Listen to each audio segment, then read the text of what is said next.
Watching Donavan Mitchell play as a Cavalier, you got to admit that he's looking like an MVP caliber player. Hope in Cleveland, real hope. Finally, but was he always this good? The Gobert screen.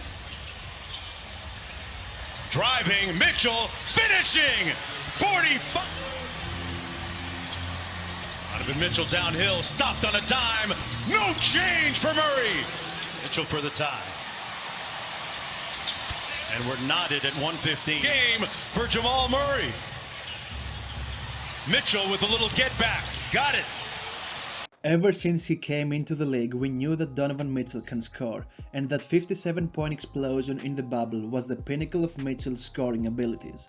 During the 5 seasons he'd played in Utah, Donovan steadily increased his scoring from 20.5 points in his rookie year to as high as 26.4 points per game in the 2020-2021 campaign. Unfortunately for Mitchell though, he had to put up those numbers scoring-wise for the Jazz to be competitive. Once in his 5 seasons he had another 20-point scorer. Usually it was just him. Mike Conley's arrival gave the Jazz another playmaker, but it fell primarily on Mitchell to get those big buckets. He had a juggernaut of a defender in Rudy Gobert, but on offense it was a different story. Mitchell will most likely lead the Cavaliers as well in scoring, but he'll do it with less weight on his back. Now he has Darius Garland, Jarrett Allen, Evan Mobley and Kevin Love as supporters. That will give him the freedom to make winning plays, as he's been doing throughout those 6 games in Cleveland. The reliance of the Utah Jazz on Donovan's scoring has made us forget how good he is in other parts of the game as well. He's way more than just a scorer. He has great court awareness, understanding his place and his teammates' place on the floor most of the time. He knows when and how to involve those around him. He is a master of tempo, switching gears effortlessly with his explosiveness. Overall, Donovan Mitchell is just a natural for the game, and he is finally getting the chance to showcase that. He is 4th in scoring with 32.2 points per game, but as we said, we knew that he can put the ball in the basket. But Mitchell is also in the top 10 in assists with 7.3 per game. Against his hometown Knicks, he finished with 30 points and a career-high 12 assists. Now that he is a part of a team that can complement his skill set, Donovan is showing that he can be a high-level playmaker as well. He doesn't have to go for 30 and 10 every single night, but when the need arises, he can put on that stat line, and the Cavs are doing a great job of unlocking that part of his game so far. The Cavaliers head coach J.B. Bickerstaff is realizing Mitchell's potential to be a floor general in Cleveland. He watches how he talks to his teammates and tries to get them in the right spots. Bickerstaff notices how Mitchell also reads defenses and gives guys suggestions on the floor on what to do, and the same thing applies to defense. He's been a vocal leader there as well, contesting shots, causing deflections, getting steals and grabbing rebounds, and he steps forward and holds himself accountable when he is making mistakes as well. After the overtime win against the Wizards, Donovan felt the need to apologize for the 6 turnovers and the missed shots in the 4th quarter. He's that kind of player. He'll put in the work to improve his game, but when shit hits the fans, he'll take full responsibility. He's just a good dude, as Allen said, a guy who's easy to root for and easy to follow as a leader. The start of his Cleveland run has been excellent so far. After one of the most win-win trades of all time, even though the Jazz cannot even tank, Donovan is playing historically well in his first games in the land. He now holds a franchise record of 3 straight games of 30 plus points to start the season. He was also the first Cavs player to open a season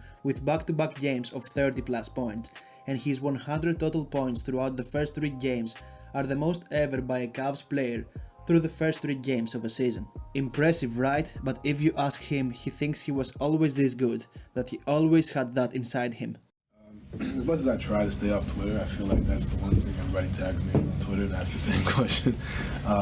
Yeah, I mean, I wouldn't say 12 assists and 30 every night, you know, but when Mike was out, I had to do that. And I think, like I said, I was, you know, taking on that responsibility, and I've worked to take on that responsibility. And, you know, we were in Mountain Time. No one really watched us, so you kind of fall under the radar when you're the early game, and you know you're here. It's a little different, and you know, just continue to do what I do. I think I've been doing this for a while. And behind Mitchell's MVP caliber playing so far, the Cavs are 5-1, only half a game behind the Bucks, who are the only undefeated team left in the NBA. They've won 5 straight after an opening night loss, and they're doing it without Darius Garland and Ricky Rubio. With Spider, if the Cavs remain healthy, they're as good as anybody in a loaded Eastern Conference, and people are starting to realize that. Statement made at TD Garden here tonight. The Cavaliers battling back from as many as 15 down in this one. The Cavs are in a very competitive Eastern Conference. They could have a great season and still finish 5th, but I can tell you that team has got a lot of talent and a lot of enthusiasm right now. Don't be surprised when they finish in the top 3. To answer that question, if Mitchell was always this good, I think the answer is yes. He was just on a team that relied heavily on his scoring, and being in a small market, many people slept on his floor general abilities. Even his Cavs teammates, like Kevin Love, admitted that they didn't know his game very well, and that Mitchell is better than expected. I didn't watch all too much of Utah play, but you know, he was obviously a great player there, a guy that you know, everybody knew the name and knows the name Donovan Mitchell. But I think I'm always eager to learn and see and read about people's process, like how they go about their business, what I was saying earlier. And he, I just, you know, I love to see how, you know, he puts the hours in, he puts the time in, he puts the reps in, and you know, it's away from the floor, it's on the floor.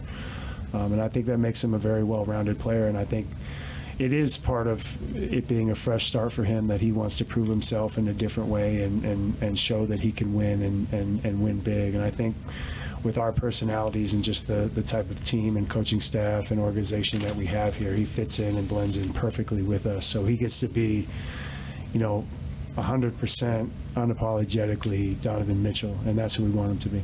It seems like the Cavs have found their leader. Let's see how things will pan out when Darius Garland returns. Oh, and speaking of that, last night against the reigning Eastern Conference champions, the Boston Celtics, Darius returned.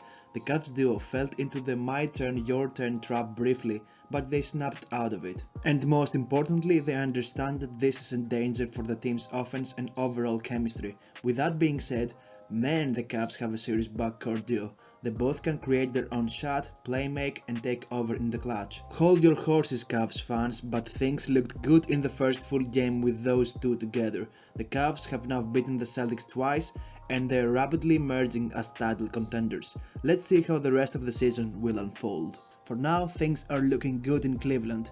Don't you think? Let me know in the comments below. I'll be glad to have a chat with you. I've been Bill, and I'll talk to you soon. Peace.